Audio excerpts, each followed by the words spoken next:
ప్రకృతి వ్యవసాయం చేయడం అనేది జరుగుతూ వస్తాను. ఎప్పుడు ఏం జరుగుతుందంటే దాని ఇమ్మీడియట్ పవర్ పెరుగుతూ వస్తుంది అన్నమాట.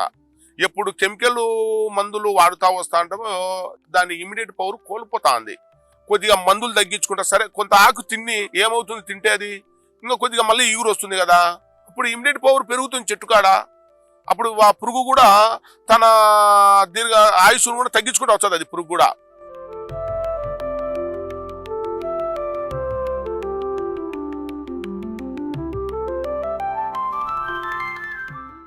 ప్రతి రైతు మనం ఆలోచించాల్సిన ఏంటి అంటే ముందు మనము రసాయనిక ఎరువులు అనేది తగ్గించుకుంటూ వచ్చేదానికి ప్రయత్నం చేయండి.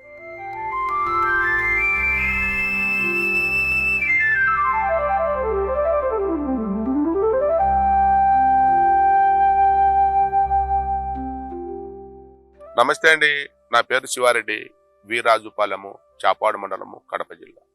నాకు ఉండబడింది 10 ఎకరాల పొలము. ఈ 10 ఎకరాల పొలంలో నేను వ్యవసాయం చేసుకుంటూ జీవనాధారం బతుకుతుంటే మేము మా భార్య నేను. దాని గుండా మేము గ్రౌండ్నట్ ప్లస్ ప్యాడీ ఇట్లా వాడుకుంటూ వస్తున్నాము. దానివల్ల కొద్దిగా ఖర్చులు ఎక్కువ అవడంతో సరే హార్టికల్చర్లోకి వెళ్ళిపోదాం అనుకుని మేము హార్టికల్చర్లోకి వెళ్ళిపోయాము. తెచ్చి మొక్కలు నాటినాను. మొక్కలు నాటిన తర్వాత ఒక 3 సంవత్సరాల వరకు దాంట్లో ఇద్దరు మా భార్య నేను చాలా నీళ్లు పోసుకుంటా దాంట్లోకి పోసుకొని దాంట్లో సాకి పెద్ద చెట్లను చేసుకున్నాము. ఆ తర్వాత కొద్దిగా రసాయనిక ఎరువులు ఇవన్నీ వాడడం వలన డ్యామేజ్గా ఈ చెట్లు కానొస్తా ఉంటే అక్కడ నుంచి ఈ డ్యామేజ్ అవుతున్నాయి ఏమిటి ఎక్కడ అని మాకు అప్పటికి అర్థం కాకుండా ఆలోచన చేస్తున్న వల్లనే ఇక్కడ దగ్గరలోనే పొల్లవల్లిలో రామాంజులని ఈ ప్రకృతి వ్యవసాయానికి పీడిగా పనిచేస్తున్నాడు. అతను ఈ దావన పోతా ఉన్నాడు. అతను ఇట్లా నిలబెట్టి నన్ను శివారెడ్డి గారు ఇట్లా నువ్వు ఏం చేస్తున్నావు ఎట్లా అని అంటే ఇట్లా చెప్పాను. చెప్తే ఆయన అట్లానా అని చెప్పి ఆయన నవధాన్యాలు అవి ఇచ్చి నాకు ఇట్లా చేసుకొని ప్రకృతి వ్యవసాయంలోకి వెళ్ళిపో శివారెడ్డి గారు అని చెప్పి నాకు ప్రోత్సహించి సలహా సూచన ఇచ్చినాడు.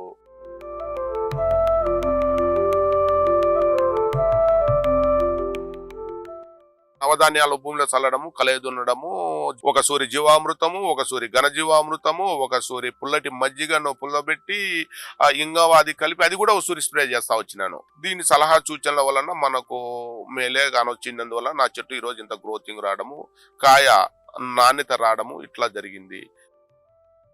డ్రిప్ సదుపాయం అనేది లేక వాటర్ సప్లై బారగట్టుకుంటాం.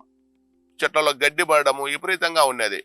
ఈ రామాంజులు అతనే డ్రిప్ కూడా నాకు ఇట్లా వేసుకొని మంచిది ఇట్లా డ్రిప్ రూపంలో చేసుకొని తక్కువ నీటితోనే మొక్క తీసుకుంటుంది మనకు దిగుబడి ఇస్తుంది అని చెప్పడంతో ఇంకా కొద్దిగా డ్రిప్ తీసుకొని మనము ఇంకా డ్రిప్ను కూడా సప్లై చేశాను. నేను ఇది చేస్తే ఇంకా బాగా మంచి ఆ నుంచి ఇంకా బాగా దిగుబడి వస్తుంది.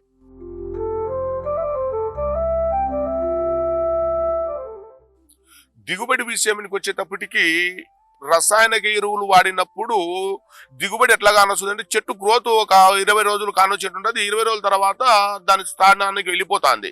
అదే జీవామృతం వాడడం వలన క్రమేణగా గ్రోతింగ్ పెరగడము, కాయ సేవింగ్ రావడము, దిగుబడి పెరుగుతుంది. నాకు బాగా ఎకరాకు 6వ సంవత్సరంలోనే నాకు ఎకరాకు 8.5 టన్ను దిగుబడి ఇచ్చింది. నాకు అంటే నాకు ఖర్చు తగ్గింది. ఎకరాకు 30 నుంచి 35 వేలు ఖర్చు కన్నా ఎక్కువ రావడం లేదు. నాకు 1 లక్ష రూపాయల ఇన్కమ్ అయితే మిగులుతుంది.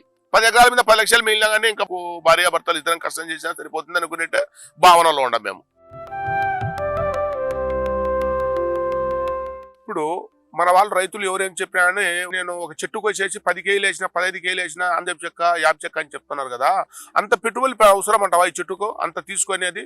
అజీర్ణానికి ఇందుకే లెక్క కదా, అజీర్ణం చేసుకొని కడుపుబ్బరం అంటే తీసుకోలేదన్నమాట. అంత అంత అవసరం లేదు. నాకు తెలిసి నా సొంత ఆలోచనతో నేనేం చేశానంటే, ఒక డ్రమ్ము 200 లీటర్ నీళ్లు పట్టాను. 200 లీటర్ డ్రమ్ములో 2 కేజీలు యాప చెక్క, 2 కేజీలు అందపు చెక్క, 2 కేజీలు వేరుశనగ చెక్క, ఈ మూటను వేసి 15 రోజులు బాగా కలయి తిప్పండి. దాన్ని బాగా కుళ్ళుతుంది. 15 రోజులకు బాగా వాసన స్మెల్ వచ్చేస్తుంది. అది 200 లీటర్లు వచ్చేసి ఒక 2 ఎకరాలు పంపించండి. 2 ఎకరాల కంటే 200 చెట్లకు, 200 చెట్ల కంటే 2 లీటర్లు పోతాయి చెట్టుకు. ఇబ్బంది ఏమిటంటావు? 15 రోజులు కూసి పంపేర్రి. చెట్టు యాక్టివ్గా ఉంటుంది, తక్కువ ఖర్చు అవుతుంది, మంచి దిగుబడి వస్తుంది. తక్కువ ఫుడ్తోనే, తక్కువ పెట్టుబడితోనే ఎక్కువ ఇన్కమ్ వచ్చేదానికి ఆలోచన చేయరు అన్నగారు.